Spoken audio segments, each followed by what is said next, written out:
ગાંધીનગરનું અડાલજ, જ્યાં 3 આતંકવાદીઓની તપાસ માટે હવે ઉત્તર પ્રદેશ, રાજસ્થાન એટીએસની ટીમ પણ અમદાવાદ આવી છે.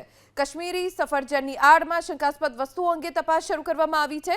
પકડાયેલા 3 આતંકવાદીઓ જે કટ્ટરવાદી વિચારધારાથી પ્રેરાયેલા હતા અને વારંવાર કાશ્મીરની મુલાકાતે ગયા હતા, તેમના અંગે ઊંડાણપૂર્વક તપાસ શરૂ છે. ડોક્ટર મોહિયુદ્દીન દિલ્હીના આઝાદ મેદાન અને નરોડા ફ્રૂટ બજારની મુલાકાતે ગયો હતો.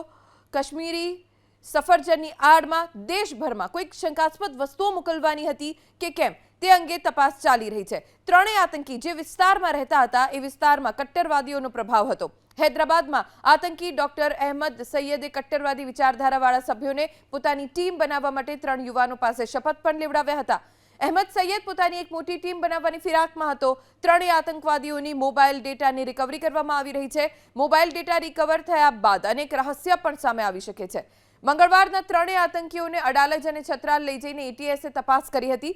આતંકી આઝાદ અને સોહેલને કલોલના છત્રાલ પાસે લઈ જઈને પંચનામું કરવામાં આવ્યું હતું, જ્યારે અહેમદ સૈયદને અડાલજ પાસે લઈ જઈને તપાસ કરવામાં આવી હતી. ગુજરાત એટીએસની ટીમ હવે દિલ્હી જઈને આતંકીઓની સંડોવણી અંગે વધુ તપાસ કરશે.